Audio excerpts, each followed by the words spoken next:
diingatkan.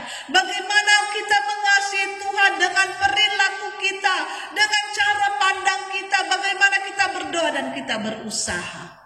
Kata Tuhan, jerih payah orang bersama dengan Tuhan pasti tidak akan sia-sia.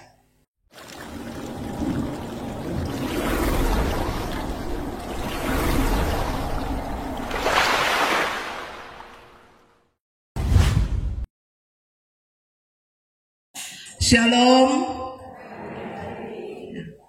Saudara-saudara yang dikasihi oleh Tuhan kita Yesus Kristus, saat ini kita mengucap syukur kepada Tuhan Yesus karena penyertaan Tuhan sajalah kita lagi boleh ada bersama-sama dalam ibadah di tempat ini, di mana Ibu Pendeta Mona sebagai Ketua Wilayah R Madidi 3 boleh lagi diberi kesempatan untuk dapat melayani di jemaat ini. Yang memang tadi barusan Ibu Pendeta merasakan Tuhan ini tenggorokan biar rada tidak baik ya. Dan Ibu Pendeta berdoa supaya Tuhan memampukan. Ibu sok minum air banyak nih dia. Mau habis tuh aku. Ya, mengucap syukur kepada Tuhan bahwa inilah hidup yang Tuhan berikan. Tetapi di tengah-tengah kehidupan kita ada keterbatasannya. Ada kita merasa sehat, tetapi terkadang kita merasa fisik yang terbatas. Dan ketika kita merasakan bahwa inilah saya yang paling kuat, inilah yang saya yang paling hebat, dan ketika kita merasakan keterbatasan itu, kita baru sadar bahwa ternyata manusia memiliki keterbatasan. Jangan sombong, jangan tinggi hati, jangan makan puji. Dan ketika kita merasa bahwa inilah kita yang paling cantik, ternyata waktu pun bisa berubah. Kecantikan di masa muda ketika kita menjadi tua, maka kita pun harus menyadari bahwa lambat laun kulit kita akan keriput. Sehingga inilah keterbatasan kita sebagai manusia. Bahwa ternyata ada waktunya. Ada waktu ketika dia masih muda. Ada waktu ketika dia menjadi tua. Dan itulah perjalanan dari Yosua. Ketika saudara-saudara Tuhan memakai ia. Dan ketika Yosua menyadari bahwa dirinya sudah semakin kuat.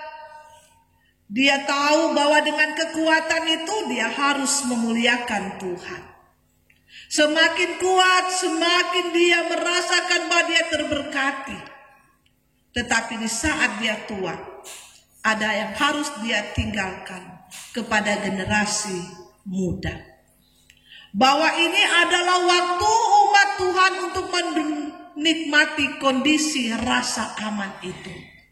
Perjalanan mereka melalui pemimpin Yosua yang ada membawa mereka melalui Musa. Tetapi dengan keadaan yang ada maka Yosua dan Kaleb diperkenankan untuk masuk ke tanah Kanaan. Dan di sanalah saudara-saudara, banyak hal yang mau disampaikan oleh Yosua dalam usianya yang sudah lanjut. Saudara-saudara yang dikasihi Tuhan, tak bisa dipungkiri ketika orang yang sudah semakin tua, dia mulai berpikir dia sudah tidak berdaya lagi. Dan dia memiliki anak-anak, maka apa yang ia akan tinggalkan? Ada 3 hal. Yang pertama, dia akan meninggalkan warisan jasmani, harta benda kalaupun itu ada. Nak, ngana rumah karena ngana perempuan. Nak, ngana kebong karena ngana laki-laki. Sesuai dengan kesepakatan yang ada. Dan anak-anak akan bersyukur. Terima kasih mama ada kasih warisan buat kami. Terima kasih papa ada kasih warisan buat kami. Sekalipun tidak sedikit hanya karena warisan yang ada yang ditinggalkan. Kakak beradik menjadi renggang dalam persaudaraan mereka. Saya yang menjaga, saya yang bapak dalam usia yang sudah lanjut, kenapa dia yang lebih banyak mendapatkan warisan? Ada orang yang akan mengatakan, saya yang banyak kasih doi pak mama, saya yang banyak kirim barang buat mama, beli makanan buat mama. Kenapa dia yang diberikan warisan? Sehingga ada rasa kecemburuan ketika membagi warisan. Apalagi dorang bilang, kurang tuh anak-anak jatah tambah. Jah bisi-bisi pada suami atau istri. Nah, saudara-saudara yang dikasih Tuhan, karena itu warisan secara jasmani itu penting. Tetapi saudara-saudara, ketika Yosua sudah membagikan itu, dia pun membagikan yaitu warisan mental, keberanian, daya juang, etika moral. Bagaimana dalam perjalanan yang ada dari tempat yang sudah dituntun oleh Tuhan menuju ke tanah perjanjian, tanah Kanaan, bukan hal yang mudah, tapi butuh perjuangan, butuh keberanian menghadapi tantangan-tantangan yang harus dilewati. Dan itulah yang mau disampaikan oleh Yosua. Bagaimana mereka harus berani, daya juang yang kuat, bersahaja, dan harus menjaga etika moral yang ada. Yang ketiga, bagaimana diberikan warisan secara spiritual. Secara spiritual mengasihi Tuhan.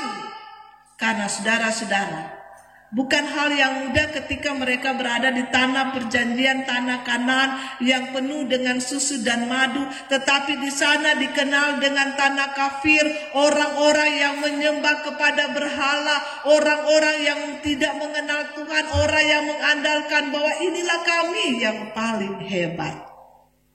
Dan karena itulah saudara-saudara, bagaimana Yosua mau mengungkapkan bagaimana dia mau mewariskan semuanya itu. Tetapi saudara-saudara, ketika warisan itu diberikan, tidak sedikit orang yang memiliki harta, dan itu bukan hanya zaman itu tetapi zaman ini juga. Diberikan warisan harta, orang menjadi sombong, orang menjadi egois, orang menjadi tinggi hati. Karena kita yang jaba sumbang, karena kita yang jaba kasih, maka mesti iko kita pemau. Kalau nyandak tak iko dia pemau, maraju, melendong pada. Biar jo, berikut-berikut le kita mau kasih. Para berhenti, biar mencari dana sendiri. Kita sudah kasih untuk pelayanan, untuk pembangunan, kong serta kita usul dong nih mau terima. Nah itulah kesombongan yang harus orang minta pada Tuhan supaya Tuhan beri kemampuan untuk dapat mengatasinya. Orang sudah menganggap bahwa inilah dia sudah rohani. Ini dia so rajin-rajin pikir gereja, jadi sesombong rohani. Menganggap orang lain yang tidak masuk-masuk gereja, orang itu di nomor 2-kan. Tetapi bagaimana kita mau mengucap syukur ketika orang yang beribadah, ketika orang yang tahu mengucap syukur, orang boleh mengajak mereka untuk beribadah sebagai tanda terima kasih atas penyertaan Tuhan. Dorang bilang begini, sama juga ibadah di rumah dan di gereja daripada dan dorang Elia di gereja kurang sama dengan apa toh. Saudara-saudara, itu iblis itu bagaikan singa yang mengaum-ngaum. Di mana-mana dia ada. Sedang di gereja tuh iblis kurang sama dengan singa, apalagi di rumah. Sehingga betapa pentingnya ketika orang datang di gereja, orang beribadah, orang memuji nama Tuhan, orang berdoa bersatu hati. Kalau orang di rumah cuma mau pikir-pikir, apakah orang mau bikin besok? Oh, orang jauh mau bikin besok, tak mau pipotas tuh orang pe anjing. Sehingga akhir-akhir ini banyak sekali ya, terjadi orang mencari sesuatu yang merugikan orang lain. Ini berapa minggu ini Bu Pendeta lihat di Armadi di Kalawat, potas. So 12 tahun, so 5 tahun, kurang sama denda mati akan apa? Kenapa? Karena dia sayang tuh anjing. Ele mau potong 12 dia tapi beli jadi sana 500.000, jangan dipotong biar beli 1 juta tak mau kasih. Hanya segampang itu orang meracuni anjing yang ada untuk dorang bawa, dorang olah dan mereka boleh jual untuk mendapatkan uang. Uang untuk apa? Untuk keluarga. Nah, itu yang disayangkan. Ibu pendeta bilang Pak jemaat kemarin dulu malam, ibu bilang ya awas hati-hati. Ibu pendeta ada baca tadi sudah berapa tuh dah kena potas tadi malam. Pagi-pagi dia bilang pendeta tarik baru udah bilang potong lah apa? Oh ndak aman kak patoran di jalan pukul aman. 3 pendeta tadi. Hah? Bayangkan, elenganda ada lorong, orang boleh masuk. Mau apa lagi dah lorong. Nah saudara-saudara yang dikasih Tuhan, sehingga secara spiritual harus diajarkan, harus terus diingatkan. Bagaimana kita mengasihi Tuhan dengan perilaku kita, dengan cara pandang kita, bagaimana kita berdoa dan kita berusaha. Kata Tuhan, jeripaya orang bersama dengan Tuhan pasti tidak akan sia-sia. Saudara-saudara yang dikasih Tuhan, ada janji yang diberikan kepada umat yang taat setia kepadanya. Bahwa sesungguhnya Tuhan akan senantiasa bersama-sama dengan mereka. 1 orang saja dari antara kamu dapat mengejar 1000 orang. Sebab Tuhan Allahmu dia yang berperang. Dan perhatikanlah baik-baik agar kamu mengasihi Tuhan Allahmu. Jangan kita tergoyahkan. Jangan hanya karena uang akhirnya kita lupa bahwa kita harus bekerja. Tetapi bagaimana kita harus berusaha. Kita punya banyak pikiran. Orang tua ya mau memikirkan bagaimana anak-anak sekolah. Anak-anak sekolah. Tetapi terkadang situasi yang ada bergaul dengan teman-teman yang bisa mengarah kepada hal yang tidak baik. Pada akhirnya berurusan dengan kepolisian. Orang lihat baru-baru ini tuh Panawaya. Dan dapat siapa? Anak-anak SMP. Anak-anak masih kecil-kecil. Kemarin dapat lagi. Banyak orang. Cuma ada dapat tangkap basah, ada dapat tangkap tangan. Dalam tas ada panah wire. Ada apa DP nama? Minuman-minuman keras. Padahal masih anak-anak di bawah umur SMP. Jadi tahap. Ya bagaimana pengawasan yang ada orang tua berusaha. Tetapi di sekitarnya tidak terkontrol. Karena itu ketika orang tua akan katakan Tuhan tolong saya Tuhan. Anak saya seperti ini Tuhan. Dari dini kita sudah bisa mendidik, mengarahkan mereka. Bagaimana mengasihi Tuhan. Bagaimana memberi diri kepada Tuhan. Karena banyak sekali ketika ditelusuri. Justru DP mama, DP papa, LP gereja, LP bergaul nyanda. Cuma habis di hal-hal yang tidak baik. Dulu pendeta, mau kerja bakti pemalas sekali. Pendeta, di mana ada minuman keras, di situ dia berada. Kau bukan cuma sampai di situ. So bakukuk le dia, so dapat digot le dia. Nah inilah saudara-saudara yang kita akan katakan bahwa kita tidak seperti itu. Tetapi tanda awas hati-hati buat kita.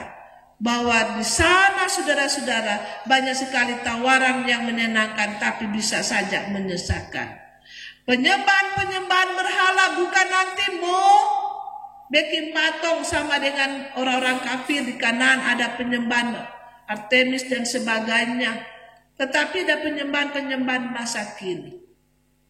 Orang so sibuk dengan handphone. Handphone itu bagus jika kita digunakan tepat pada waktunya. Tetapi tidak sedikit orang cuma bingung dengan handphone. Mai tua mau baca cerita, pai tua cuma handphone terus. Pai tua baca cerita, mai tua cuma dengan handphone terus. Saudara-saudara, mau tanya yang muda-muda, apa orang ada handphone? Ada. Berdoa berapa menit?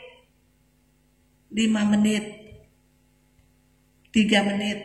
Mar kalau handphone, dorang bilang pendeta, torang mulai buka handphone jam 8 pulang kolom. Oke, tapi kolom. Mar DP tutup sampai jam 11 malam. Bukannya cuma sampai jam 11 malam, bahkan lebih dari jam 11 malam. Suami pulang kerja, makanan belum siap. Padahal dulu waktu belum ada handphone, Udah mau dia ikan garang, mau dia ikan saus, mau dia bayam, kuah terang, pokoknya memang sadap semua. Tetapi balik kemari, udah nyanda belum siap cuma karena alasan nyanda ada DP nama gas. Padahal saudari pagi dia cuma ada duduk-duduk balia handphone. Itu contoh saja. Sehingga orang coba lihat dia. Sedikit-sedikit COD. Apa tuh COD ya? Bayar di tanpa? Iya, bayar di rumah. Itu ada tuh iklan dangkang. Itu apa? Setiap kali datang COD, tuh ibu senyum-senyum. COD. Tuh bapak di jemuran di dahaga dang. Tiap kali DP istri COD dapat kiriman. Kon dia lihat DP pakaian dalam serobek. Tuh, ada jemur. Dia bilang bukan main dang. DP istri baru terus. DP suami dahaga DP pakaian dalam dan jemur. Oh kasihan sorobek, kasihan tuh pakaian dalam. Tuh, dia boleh juga COD bak kemarin itu pakaian dalam. Maksud dia DP lipstick, so dia pe capatu, so dia pe semua terena. COD tidak apa-apa, yang penting orang mampu, orang bisa dan tidak menyusahkan suami. Hanya karena gaya, hanya karena tidak mau disaingi orang lain, orang mau berupaya bagaimana rakus dalam tanda kutip, hanya untuk menyenangkan hati kita sendiri. Nah saudara-saudara yang dikasih Tuhan Yesus, perhatian Yosua kepada pewarisan harta, tanah, sandang, pandangan sudah dibagikan ke suku-suku Israel. Tetapi mentalitas keberanian berjuang juga sudah diwariskan kepada mereka dan juga secara spiritual. Tinggal bagaimana mereka mau mempertahankan itu sehingga keamanan itu bisa tercipta. Ada rasa damai, ada rasa bahagia ketika mereka menduduki tanah Kanaan. Kita pun demikian saudara-saudara. Warisan orang tua kepada anak-anak sudah diwariskan, terutama mengasihi Tuhan. Orang yang mengasihi Tuhan pasti dia akan menjalankan perintah Tuhan. Orang yang takut akan Tuhan, dia akan menjalankan perintah Tuhan. Menghormati orang tua, menyayangi orang tua. Sekalipun tidak sedikit anak-anak so tukang manyau-manyau ke orang tua. Orang tua baru bilang begini, dia so bilang, mama kok sama dulu kok, mama mau tahu apa kok, beda kok dengan orang sekarang. So mulai batowo, di mana ngana, oh sementara bajalang, sementara on the way, padahal dah bajalang dan di taman-taman, pergi di tempat yang tidak pada tempatnya. Dan karena itu saudara-saudara yang dikasihi Tuhan, segala sesuatu kita lihat, kita pandangi Tuhan yang mengasihi kita. Kita katakan bahwa Tuhan, aku mengasihi Engkau dengan segenap hatiku. Aku bertekun mengasihi Tuhan dengan apa yang Tuhan berikan bagi saya. Karena itu adalah anugerah yang Tuhan berikan bagi saya. Ketika Yosua menduduki tanah Kanaan, kita pun menduduki tanah yang diberikan oleh Tuhan untuk diwariskan kepada kita dan selanjutnya untuk boleh menjadi berkat. Nyandak koncudu, nyandak suka perhitungan, karena tidak sedikit orang suka perhitungan. Ada kasih-kasih Pak Pendeta sebanyak pesadap jatuh pendeta ada oto, kontorang tidak ada oto. Derekai. Pesadap jatuh pendeta-pendeta tong kasih kontorang dari ini pesusah. Jangan perhitungan. Para pendeta pelayan Tuhan diberikan tugas untuk mau melayani Tuhan. Karena itu jasaran Pak Pendeta supaya jangan jual kueku. Jangan jual apa. Berikanlah kepada orang-orang yang punya kesempatan untuk jual kueku, jual apa. Mau pergi melayani, itu jemaat kasih makan Pak kamu. Nanti kalau misalnya ada jemaat jual kueku, jual apa? Engkau pendeta lebar jual kueku, mau beli pas apa? Beli pas apa? Paling dia bilang, di Pak Pendeta jo. Kontu jemaat kesiang, so nak bajual karena apa? Syukuran pendeta punya tu dah laku-laku. Kau pi ibadah, pi pelayanan so nyanda. Karena apa? So nak baku riki orang jasbab minta tolong ini bikin apa? Jadi kalau kamu beki apa silakan hanya untuk sekedar saja. Orang mau melampiaskan orang pe hobi, orang pe keterampilan. Tetapi pokok utama bukan untuk itu. Tetapi kita melayani Tuhan.